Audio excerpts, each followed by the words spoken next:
Chapter 9 Confessions and Revelations. Redo. If you have already read the previous version, please skip down the Dash and Lightning's part, please. Which I have not. The next time Dash came to, she was in a hospital bed with linen bandages wrapped around her head. She was lying on one side due to the fractured wing, and when she tried to sit up, pain pierced her flank. She let out a short, painful grunt before easing herself back into her resting position. At first, she wasn't sure how she got there. Most of the incident at Town Hall was a blur. There was the Buccaneer blaze, then the crash, then, oh yeah, lightning. As she rubbed the bandaged wing, Dash couldn't help but think that the crash was all Lightning's doing. After all, it was his fault she lost her concentration. At least, that's what Dash's opinion was on the matter. God, first my friends, then the water bolts, and now my freaking wings too? This is bull, Dash thought angrily to herself. Her wings pretty much reflected how her mind felt right then. Fragile, crooked, broken. There was definitely no way she was lifting off anytime soon. What if she could never fly again? It would be the ultimate disaster for the young flyer. She'd rather die than live the rest of her life grounded. As Freddy would undoubtedly say, this has got to be the worst possible thing. And who was there to blame but her perfect cousin? While Dash lay on her comfy white bed, listening to the steady beeps from the monitor next to her, the pony shoved into the room. When the injured pony tried to turn her head, a throbbing pain tormented Dash's head. So instead, she shifted her gaze, and from the corner of her eye, she caught a glimpse of her caretaker. In her mouth, she carried a pouch of medication, no doubt for the pain. The pony was Fluttershy, whose face lit up at the sight of her friend alive and well. Except for the whole broken wing and the shattered dreams, of course. Oh, you're awake. That's good, Fluttershy said, placing the bag on the side table. How are you feeling? I guess I'm alright. Kinda sore, though. Now I know how the trees feel during bucking season, Dash replied. An attempt at chocolate only made her body ache even more, so she remained quiet and watched her timid friend prepare the medication. Well, Dash, truthfully, I haven't taken care of ponies in a while. You're actually the only one in the hospital right now. I figured that... Well, I should probably warn you, Fluttershy said shyly. It's just like morphine or something, Fluttershy. Can't be all that hard, the Sandpeg said bluntly. Fluttershy gave a small giggle before injecting the medicine into Dash's bloodstream. Sure, the needle was a bit painful, but to Dash it was worth it to feel the pain in her wings slowly subside. As Fluttershy disposed of the bag, Timid Pony said gratefully, That was quite a nasty crash you had, Rainbow. It was a good thing Lightning was there. Otherwise you could have... Well, I don't want to say it. Although Lightning had practically saved Dash from death, the Sandpeggers only harbored hatred for her cousin. Sure, he had saved her life, but he did practically steal her livelihood only minutes later. I guess I only waited my friends to know it was me, huh? Getting in a life-threatening crash. Dash thought to herself grimly. But Fluttershy didn't notice her rainbow-made friend's look of distaste. Instead of continuing, Speaking of your cousin, did you hear the great news? Lightning was offered an invitation to Wonderbolts. Isn't that wonderful? Just super, Dash mumbled, burying herself into her pillow. The last thing she wanted was to hear her friend speak of the incident so callously. As if she didn't have enough to worry about without the constant reminders. Rainbow could only imagine what Twilight, Rarity, or Celestia forbid Pinkie had to say about it. Pretending for it to be an innocent question, Dash asked, Are the others coming in too? The 10-point shook her head and answered, It's after visiting hours, so they can't come in. The only reason I'm here is because Nurse Redheart is tending to some business in Canterlot. But don't worry, I can assure you that everyone's going to be happy you're awake. Especially your cousin. Feeble consolation, but Dash gave Fluttershy some credit for trying. However, just because her friends were worried for her, it doesn't necessarily mean she was going to feel better about herself. Fluttershy checked the monitors one last time before going back to Dash, assuring her, But don't worry, we'll come visit you as soon as we see Lightning off. It's a shame that you two couldn't say one last goodbye, but the Wonderbolt schedule is very strict. He told me to say goodbye for him, but I'm sure you will meet him again sooner or later. That's always later rather than sooner. Dash thought as Fluttershy fluffed her pillow. Then Frank gave a friendly tap on her uninjured wing and shoved out the door, saying, Good night, Rainbow. Sweet dreams. Sandpeggers could only sense irony in those parting words. After all, how could her dreams be sweet if her day had been anything but? It was late at night. and almost every pony was off to sleep. Almost. Rainbow Dash lay on her bed, staring up at the ceiling. Flashlight had given her another dose of painkillers so she could sleep, but no amount of medication was going to send her to dreamland. No, she was wide awake, reflecting on the events of the past day. Truthfully, she was far from just reflecting.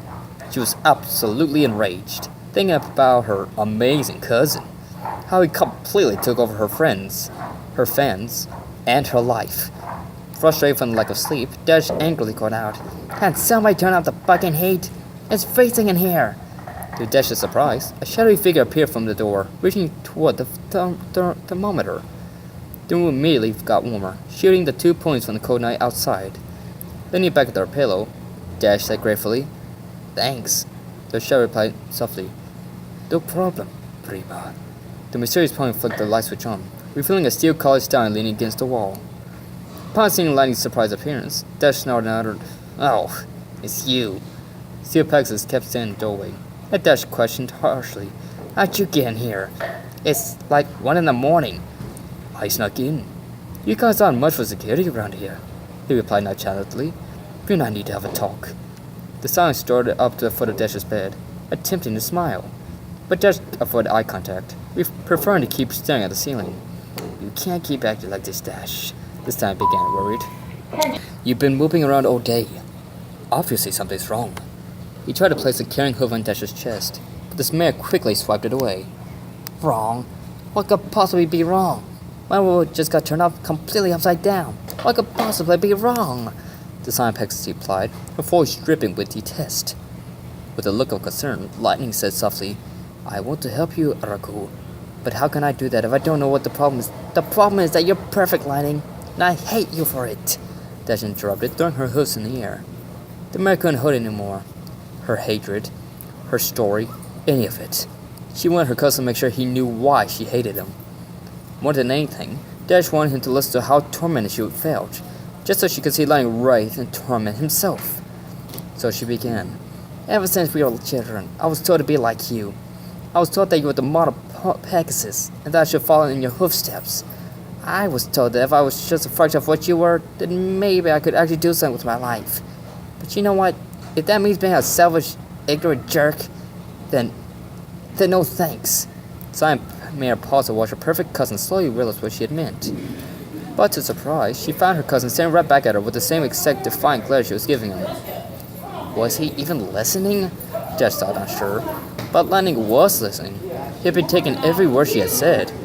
But her story didn't make him feel sad. In fact, Lightning looked calm, almost serene.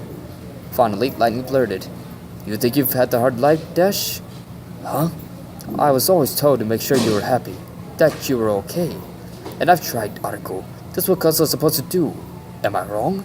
Even though you have this amazing life, wonderful friends, and a better world than I could ever hope for, I still try to be a good cousin." This revelation was a shocker to the injured mayor. "He's delusional. Me with a better world? That's crazy." Ready for an argument, Dash accused. "What the hell are you talking about, asshole? You were the one that graduated. You were the one who was going to be successful before you chose to drop the world. Me, I'm just a flight school dropout." The stallion stopped for a moment, looked down towards the floor as though he were hiding something.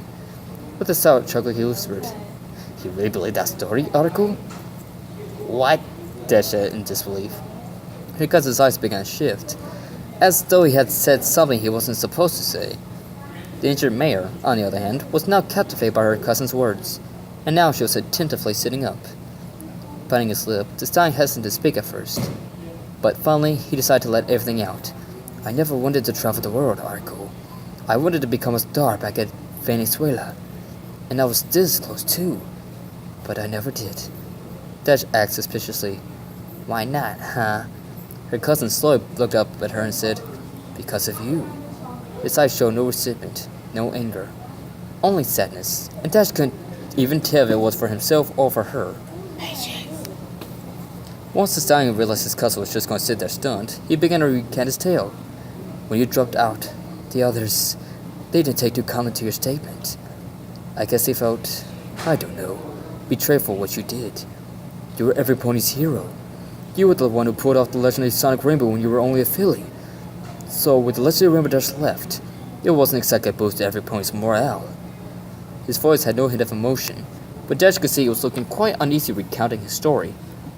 Now curled up on the linen floor, Lightning continued. The rumor spread all the way back to Venezuela, Dash. Soon, everyone began to hate you. Around the place, ponies were spewing your name like a curse. I heard rants, arguments, even threats. Threats to hurt every pony close to you. I guess he was number one on that list. Giving himself time to steady his breath, Lightning paused. Closing his eyes, he confessed, I tried to cover for you, Dash. Amidst all those threats, I've tried to defend what you did. I still believe that you were the greatest Pegasus ever to touch the clouds. And they didn't like me because of it. In their eyes, it was either stay on their side and hate you, or defend you and be exiled. Can you guess which one I chose? Finally, Dash realized what her cousin had meant. As much as Lightning wanted to look strong for his cousin, a wet tear began to creep down his cheek. But the stallion still stared straight at his beloved cousin and said, I ran away, Arco. Not because of some stupid soul-searching either. I ran because ponies wanted to hurt me. I ran because I couldn't take seeing those Pegasi look at me with only wrath and anger. They hated me because they hated you. I could have been some kind of flying superstar. I could have had a comfy lot back in my hometown. But then there was this one little mistake. One mistake that you made. Now, I can't even go back to Venezuela without being attacked by some vicious Pegasus who holds a grudge against you. You ruined my life. Those words hit Rainbow right in the gut. The pain from the crash wasn't nearly as bad as the guilt she had felt right then. And yet, even so, that still didn't excuse her cousin for stealing her friends and dreams away from her. At least, in her eyes. But before the injured man could retaliate, Lightning continued quietly. But, even after all that, I've still tried to be nice to you. Even though you practically destroyed everything I had, I have still tried to help you. Protect you. To make you happy. I've sacrificed all I had to keep you safe, even though I'm not even sure you're worth the trouble. Hearing this made Dash's blood boil once again, but her cousin wasn't done just yet. Why, you ask? Why would I work my ass off to make the life of the one whom I envy so nice? Well, it's simple, Arco.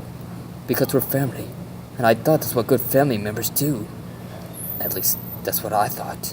But I can tell that, for you, this is not the case. But you're the only family I've got left, Dash. You're the selfish, cocky, spoiled, rotten brat that ruined my existence. And you're my cousin. And I love you. Truthfully, Dash didn't like being called a brat. Although her cousin was pouring his heart out for her to hear, all she could concentrate on was her cousin's angry undertone. No one talks about me like that, the mare thought, clenching her teeth. She wanted to make sure he knew it too. What better way than to show her she couldn't discover than what the remote could show to the eye? The mare suddenly lashed out, flinging the control for her bed through the air, hitting the astonished square in his eye. As Lightning clutched his face in pain, Dash said spitefully, I don't give two horse shits about your little sob story, Lightning. About you losing your life or whatever the fuck you're saying. Quite frankly, I don't see how it's my problem. You could just let it go, man. You could have just gone on. But you didn't. Not my fault. So I don't care. Although the silence was still soft and quiet, Dash could sense some anger in his words when he said, Why are you so fucking insensitive? Why are you such a fucking self-righteous prick? Dash remarked smugly. I don't know why I even bother trying to talk to you, Prima. Because you love me. Isn't that what you said? Dash said cynically. Taking up his next words carefully, Flash answered with his voice still low. Well, now I'm starting to rethink that statement. As Lightning's voice began to get almost derisively quieter, Dash's voice almost only continued to go in volume. You're not the only one. I've had to deal with a self-absorbed ass that has been taking my friends and standing my spot in the Wonderballs all day. Stallion recording surprise at his cousin's spiteful shout. Still covering his throbbing eyeball, he said, I had no idea, Dash. I would be glad to give my spot in the Wonderballs if it would make you feel better. Unbeknownst to him, he was determined to sacrifice yet another thing for his cousin, and it only made Dash even angrier. Cuba Mayfly would have done none of it, and as the rage began to spiral out of control, she screamed, That's not the point! The point is you've been messing up my whole life the moment you got here! And the worst part is you've been so into with your little making Prima happy campaign that you haven't even noticed it until now. You haven't been helping me by being perfect, Lightning. You've been making me completely miserable. If you're too sore to say that, then you can just go to hell. That just what strung Lightning's ego. Her rage-filled speech pierced down into his mind, and the less harsh words kept echoing like a broken record. This sort of anger was never meant before seen from the cotton mirror, and Lightning couldn't help but cringe. With tameness only comparable to Fluttershy, the Stallion replied, You don't know how unfair you're being right now. I've envied your life, Dash. Your friends. They're the greatest friends any pony could ask for. This town is the most perfect town I've ever seen. No crime, no hurting, only happiness and joy. It's what I've always dreamed of. As for the whole thing with your friends, you need to wake up and smell the poison, joke, Dash. Everything I did for you. I tried being nice to your friends because I thought it would make you happy. Throughout all of these times when I wasn't even sure if my life even meant something anymore, I've still done everything in my power to help you. Even now, even though my entire future was ruined because of what you did, all I've ever wanted was for you to be happy. In a fit of anger, Dash blurted, You want to make me happy, Lightning? You know what would really make me happy? If you went with the Wonderbolts. Because then, I'll never have to see your ugly face around here ever again. Stein stood stoically by the doorway, gazing at the angry figure that was his cousin. All the times they shared during the childhood flashed to Lightning's mind. Every scene, every word leading up to this moment. The Rainbow Mane Pony was still his cousin, and although he had envied her and hated her for what she did, all of that was now gone. Now, all he had was sorrow for what he was about to do. With a heavy heart, the Stallion whispered solemnly, If that's what you want, Prima, then that's what I'm going to do. Those words, they were the very same words Lightning had said to her just the night before. Dash let the sins ring in her ears. She realized the same passion love since had the first time around was still there. But now, it seemed like it was mocking her, as though it was some cruel, sick joke. It took the Pegasus to a moment to realize she had a tear falling down her face. Whether it was out of spite or sadness, she didn't know. Through her blurry vision, the Stallion said ruthlessly, You just never want to know when to quit, Lightning. Don't you ever get tired of being nice? But the steel collar Stallion was already on his way out the doorway. Without even giving a glance back, Lightning uttered, Goodbye, Article. For good. With that, the Pegasus disappeared from view, leaving Dash laying in her bed. Her mind was still conflicted. A jumbled mess of the thoughts and ideas. Guess that pricks are gone for good then, huh? Dash thought with her head wrapped in her white pillow. But for some reason, she didn't know if that was extremely good or something very, very bad. The next morning, Dash lay in her bed silently. A tray of food was placed before her, but not a single bite was taken. The blinds were left closed, leaving only a tiny sliver of light streaming into the dark apartment. Flash wasn't there to help her. She was busy saying goodbye farewell to her cousin. Whatever. I don't need her. I don't need any of them. And especially that stupid, selfish little prick Lightning, Dash thought to herself. But if that was true, then what did she feel so uneasy? Meanwhile, at the town hall, the steel collar Stallion was saying goodbye. He wore a pair of goggles over his eyes, mostly because they had begun to swell from Dash's surprise attack. It's a shame we couldn't have that party, Pinkie Pie, Lightning said half-heartedly. Shaking his hoof, Pinkie chattered, Oh, that's okay, Flashy. Maybe next time you come and visit. The Stallion could only frown beneath his flight soon think, if there is a next time. Quickly shaking hooves with the rest of Rainbow's friends, the Stallion began to depart with his new group, the Wonderbolts. They flew next to him, welcoming the new recruit with admiration. Lightning attempted to give the most joyous look he could, but in reality, it was all just a mask to hide the anger she was feeling. As he quickly began to soar away from Ponyville, he couldn't help but stick one final guilty glance at the disappearing village. Although he tried to deny it and push it back into the recess of his memory, Lightning knew what was happening. Deep down, he realized what he had done, what he was doing right now. He was running away.